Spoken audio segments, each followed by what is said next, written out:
மீனா கடையில் இருக்காங்க. அங்கேருந்து சுருதி வராங்க. 2 பேருமே சேர்ந்து பேசிகிட்டு இருக்காங்க. எனக்கு ரொம்ப கோவமாக வருது அப்படின்னு சொல்கிறாங்க. சுருதி சொல்லிட்டு இருக்காங்க. ஏன் எதுக்காக அப்படின்னு மீனா கேட்குறாங்க. உங்களுக்கு எதுவுமே தெரியாதுல்ல, அந்த அந்த நீத்து இருக்கால்ல, அவள் என்ன தெரியுமா பண்ணியிருக்கா, ஒரு பூக்கடை ஸ்டார்ட் பண்ணியிருக்கா. அதுக்கு ரவியோட பேரை அவள் வச்சிருக்கா தெரியுமா அப்படின்னு சொல்கிறாங்க. அதை கேட்டோடனே மீனாக்கு அப்படியே கோவமாக வருது. ஏன் அவள் திருந்தவே மாட்டாளா, அவளுக்கு புத்தியே கிடையாதா அப்படின்னு கேட்குறாங்க. எனக்கும் அதுதான் கோவமா வருது. அவ மறுபடியும் ரவிய லவ் பண்றேன்னு சொல்லிட்டு, கண்டிப்பா ஏதோ ஒண்ணு பண்ண போறான்னு எனக்கு தோணுது அப்படின்னு சொல்றாங்க. அத விட ஒரு முக்கியமான விஷயம் என்ன தெரியுமா? அந்த சிந்தாமணி இருக்காங்கல்ல, அவங்க தான் அந்த நீத்துக்கு பூ சப்ளை பண்றாங்களாம் அப்படின்னு நடந்த எல்லாத்தையுமே சுருதி சொல்லிட்டு இருக்காங்க மீனா கிட்ட. அப்ப அங்க முத்து வராரு.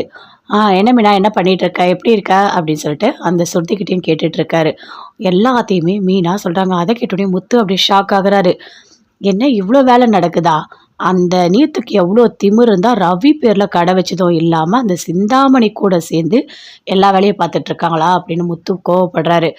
என்னங்க இது ரொம்ப கேவலமா இருக்கு. அவங்க என்ன சொன்னாங்க நம்மகிட்ட? நான் லவ் பண்ணுவேன். ஆனா ரவிக்கு இதுக்கும் எந்த சம்மந்தமும் இல்ல அப்படின்னு சொன்னாங்க. இப்போ ரவியோட பேர வச்சிருக்காங்க. இதெல்லாம் நல்லதா? அப்படின்னு மீனா கோவப்படுறாங்க. என்னங்க வாங்க நம்ம போய் அந்த பொண்ண ஏதாவது ஒண்ணு கேட்டுட்டு வரலாம். அந்த பேர வைக்கக்கூடாதுன்னு சொல்லலாம் வாங்க அப்படின்னு மீனா கூப்பிடுறாங்க. ஆமா நானும் வரேன் அப்படின்னு சொல்லிட்டு 3 பேருமே சேர்ந்து போறாங்க. போயிட்டு நீத்துவ பார்க்குறாங்க. ஆமா உனக்கு அறிவு இருக்கா இல்லையா? நீ எதுக்காக ரவியோட பேர உன்னோட கடைக்கு வச்சிருக்க அப்படின்னு மீனா கேட்குறாங்க. என்ன பேசிட்டு இருக்கீங்க? ரவினா உங்க ரவி மட்டும் தான் இருக்காரா என்ன? ஊர்ல ரவிலாம் இல்லையா என்ன? எனக்கு ரவின்ற பேர் பிடிக்கும். அதனால நான் வச்சிருக்கேன் அப்படின்னு சொல்றாங்க. இவளை இப்படியே விட்டா வேலைக்கு ஆகாது. போலீஸ்ல இவளை கம்ப்ளைண்ட் பண்ணி தூக்கி உள்ள வச்சு அடிச்சு இழுத்துட்டு போனதா இவ அடங்குவா. இவ தேவையில்லாத பண்ணிட்டு இருக்கா அப்படின்னு சொல்லிட்டு சுருதி சொல்றாங்க. என்ன பண்ணுவீங்க? என்ன பண்ணுவீங்க? என் மேல கம்ப்ளைண்ட் குடுப்பீங்களா? போய் குடுங்க போங்க.